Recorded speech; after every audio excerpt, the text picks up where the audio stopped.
የያፌት ጥላት ያፌትን ጉዳት ያደረሱበት ናታንና ቢንያም ሳይሆኑ የራሱ ያክስት ልጅ አቤላ ነው። እንግዲህ አሁን በድጋሜው ሳገኘው አስፈራርቼ የምተው ሰው አይደለሁም። ለቀጣይ ግን ጨርሸው ነው የምተወው አለ። አይገርምም? አሁን በዳግም አንተርሶ የራሱን በቀል እየተበቀለ ነው። እናም ለኔ ዘመዴ ሆኖ አያውቅም። እናቴን አንድ ቀንም እንዳሳደገችው ሰው ክብር ሰጥቷት አያውቅም አለ ያፌት ያክስቱ ልጅ። ያፌት ደግሞ ናታን ላይና ቢንያም ላይ ነው ጣቱን የቀሰረው። ጥላቱ ሌላ ድርጊቱ ሌላ። አይገርምም? እንግዲህ ጽዮን ደግሞ ሉሊትን ባደረገችው ነገር ሉሊት ከላይ ተታይ እየሮጠች ትገኛለች። የጽዮን ከባድነት እውነት ያሳዝናል። አደገኛ ሰው ናት። እናም በአግባቡ ሉሊትን እየቀጣቻት ትገኛለች።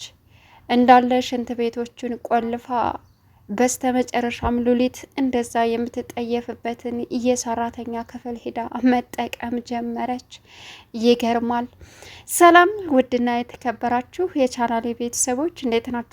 ሰላማችሁ ይብዛልኝ። ለዚህ ቻናል አዲስ ሲሆናችሁ ሰብስክራይብ እያደረጋችሁ ቪዲዮውን እስከ መጨረሻው ተከታተሉ። ሐረግ ድራማ ከባለፈው የቀጠለ ቀጣይ ፓርቲ ዘመተናል ማለት ነው። እንግዲህ በጣም ደስ የሚለው ኢፉዬና ጽዮን ተገናኝተው እያወሩ ነበር። ግን ደግሞ ተገናኝተው ቢያወሩም ሊግባቡ አልቻሉም። ጽዮን የኔ ወንድም ይሄን አያደርግም፣ በእርግጥም ወንድሜን አታውቂውም በማለት በኤፍራታ ተናዳ ወጣች። ኤፍራታም አማራጭ የላትም። እናም ያፌት እንግዲህ ዳግምን ቢኒና እንዲሁም ደግሞ ናታን ናቸው እኔን የወጉኝ በማለት እየተናገረ ነበረ። ያንን በስልክ ሲያወራ ሰምታ ይሄ ነገር ጥርጣሬ ስላሳደረባት የኔ ናታን ይሄን አያደርግም ብላ ከራሷ ጋር ለመማከር ሞከረች። ግን ደግሞ መጨረሻ ላይ ድምዳሜዋ ምንድን ነው? አንድ ሰው በብዙ ነገር ከተጎዳ ይህን ነገር ላለማድረግ ወደ ኋላ አይልም። ምናልባችም እኔን ከያፌት ነጥቆ የሚወስድ ስለመሰለው ያፌትን አስወግዶ የራሱ ማድረግ ስለመሰለው ያፌት ላይ ችግር ፈጥሮ ይሆናል ብላም አሰበች። ግን ጽዮን ልትረዳት አልቻለችም። በጣም ይከብዳል። እንግዲህ በሚያሳዝነው ነገር ያፌት ስልክ ደውሎ እያወራ ነበረ። እናም ኤፍራታ ከጎን ሆና በማዳመጥ ላይ ያለች ከናታንና ከቢንያም ከሚባሉት ውጭ ሌላ ማንም ሊያደርግብኝ አይችልም አለ። ከዛም ለጓደኛው ለታሪኩ ነበር የሚያወራው። ታሪኩም ባለ ቢዝነሶቹ ድርጅቶች ቢሆኑስ ቢለውም እነሱ እውነት በቢዝነሴ ከመጡ እኔን ጨርሰው እንጂ የፈሪ ብትር ጨለማ ተገድፈው አንድ ጊዜ ጫራ አድርገውኝ አይሄዱም ነበር አለ ያፌት። ግን ያፌት ይህም በማለቱ እና ማን ነው አለ ጓደኛውም ታሪኩ። አይ ይህማ ቢንያምና ናታን ናቸው አለ። ግን እደርስበታለሁ አለቃቸውም በማለት ይህንን ሲያወራ ሰማች። ከዛም ኤፍራታ ሽንት ቤት ገብታ ለጽዮን ደውላ ያለውን ነገር አሳወቀቻት። እንደሚገናኙም ነገረቻት። ከዛ እሻለች። እንግዲህ ወደ ጽዮን ጉዳይ ስንመጣ ሉሊት እንግዲህ በጣም እየታመመች ትገኛለች። ከላይ ቤት ተታይ ቤት ስትሮጥም ጽዮን ላይኛው ቤት ሂዳ የሽንት ቤቱን በር ቆለፈች። እዚህም ቤት ሰው አለ እንዴ አለች። አዎ ምን ነው? እኔም አሞኛል፣ ይህ በሽታ ይተላለፋል እንዴ አለቻት። ሉሊትም በቃ ታች ልሄድ ብላ ታች ስትመጣ ታችኛውም ተቆልፏል። ከዛ ቆይ እናንተ ምንድን ነው በህመሜ እያሾፋችሁብኝ ነው እንዴ? አሞኛል በማለትም በቃ ጎረቤት ልሄድ ብላ በስተመጨረሻም የተጠየፈችው ሽንት ቤት ሰራተኞቹ ገብታ በእግሯ ቁጭ ብላ ተጠቀመች። ከዛም መታ መሯሯጥ ጀመረች። ሶፋ ላይ ተኛች። ናታን ይቺ ሴትዮ በጣም አሟታል፣ ሐኪም ቤት እንውሰዳት ቢልም ከዛም ጽዮን ግን አንድ ነገር አበላሸች። የቤዛ አባት መሞቱን ጠቋም አደረገቻት። ቤዛ ደግሞ ሩጣ አስታወሽ ማለት ነው አለች። ማለት ወንድሜ አንቺና ወንድሜ እንዳልደፈረሽና በግድ እሱን ልናጋባው እያልን ነበር እና አለች። ማለት አስታወሽ ማለት ነው አለች። እኔ እንጃ አስታወስኩ ማለት ነው እንዴ አለቻት። ሌላ ኤፍራታ መሰልሽኝ፣ ኤፍራታ ባንቺ ውስጥ የገባች ነው የመሰለኝ። እሷ ነበረች መጥፎ ነገር ስናደርግባት በጥሩ የምትመልሰው አለች።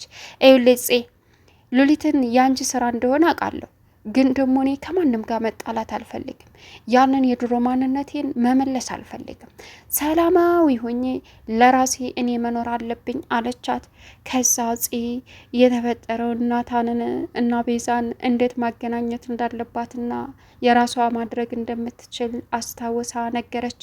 ከዛም አስታውሽ አለቻት። እንዴ አስታወስኩ እንዴ? ፈጣሪ ወይ ተመስገን፣ በጣም ደስ ይላል። አንድ ነገር አስታወስኩ ማለት ነው። ውይ ታድዬ አለቻት። ከዛም አሁን በቃ ይህን ነገር አታድርጊ፣ ሴትዮዋን ልታሳብጃት ነው እንዴ አለች።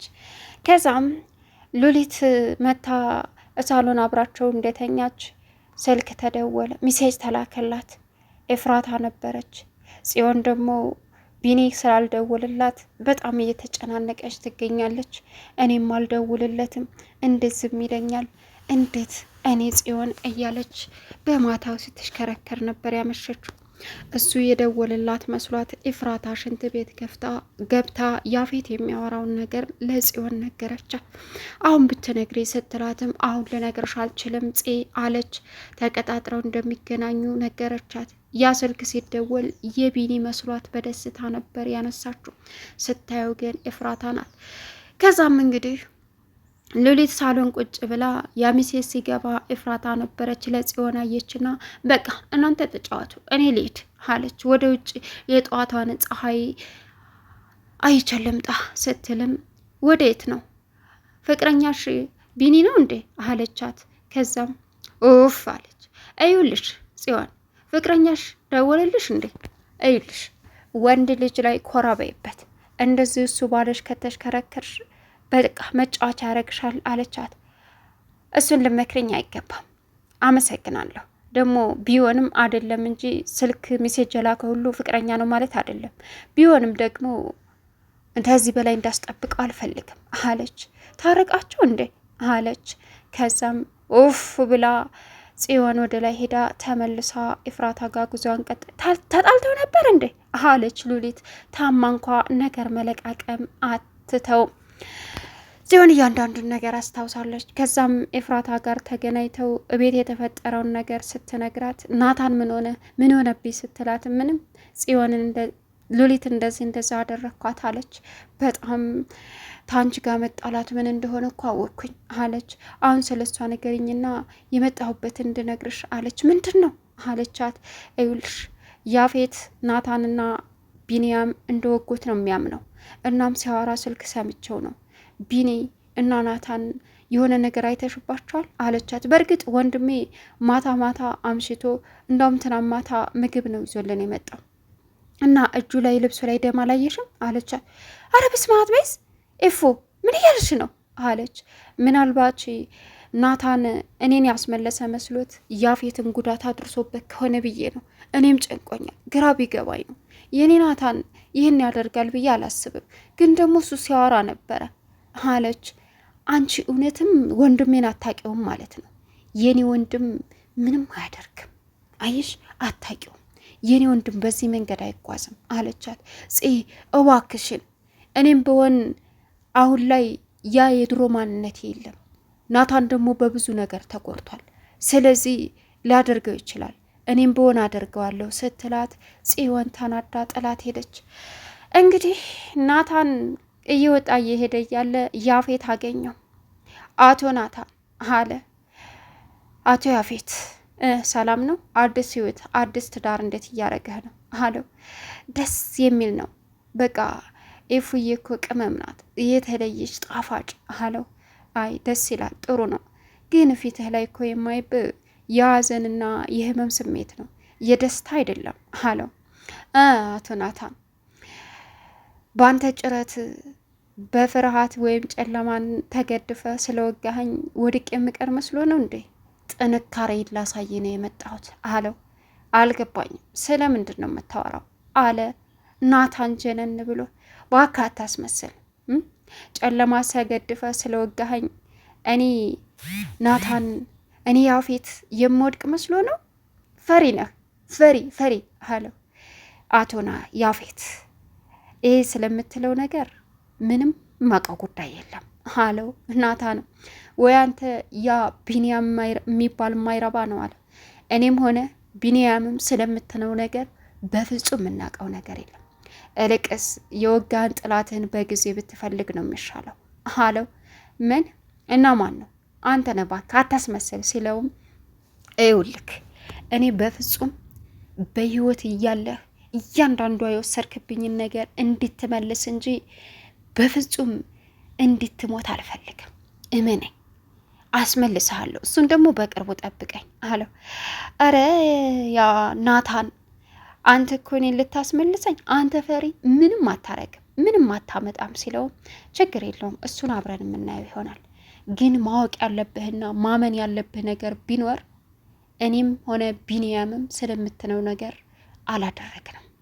እኔ በህይወት የወሰድክብኝም በሙሉ እንድትመልስ ነው ማደርግ አለው። ከዛም ያፌት አመመውና ሸርተት አለ። ሊገድፈው ሲል ወድልይ ባክ በጭረት ወድቅ መስሎ ነው አለው። አቶ ያፌት እየረዳው እንጂ አንተን ሌላ ነገር እያደረግኩ ወይም ደግሞ ጭረትን ተገድፌ የሆነ ነገር ማደርግ መስሎ ከሆነ ተሳስተሃል አለ ናታን። አልፈልግም፣ አትርዳኝ አለ። ወድቀት የምትቀር ብሸኝ ይሻልሃል አለው።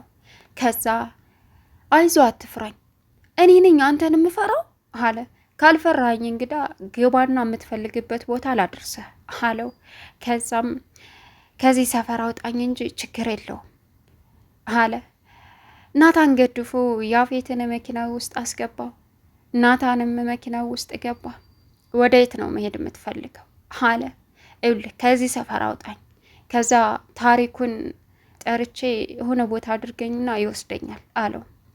ይኸውልህ አትፍራኝ፣ እኔ በቁስል ላይ ቁስል የምጨምር ሰው አይደለሁም። እኔ እንዳንተ አይደለሁም። እመነኝ፣ ምንም ነገር አላደርግም። ከፈለክ የምትለውን ሰው ጥራውና የምትፈልጉበት ቦታ ደርሳችኋለሁ አለና መኪናውን ነዳው። ይገርማል። ያ ናታን አሁን በጣም በራስ መተማመኑ ጨምሯል። መኪናውንም ቀስቅሶ ነዳው።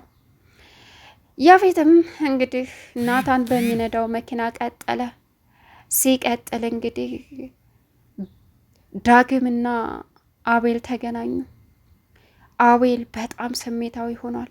ዳግም ያንን ሲሰማ እንደምታስፈራራው እንጂ እንደምትወጋው አልነገርከኝም። ምን አይነት ሰው ነህ? እንዴት እንደዚህ ታደርጋለህ? አለ። ከዛ ወንድ ልጅ አይደለ እንዴ? ምን ያንቦቀቦቀሃል?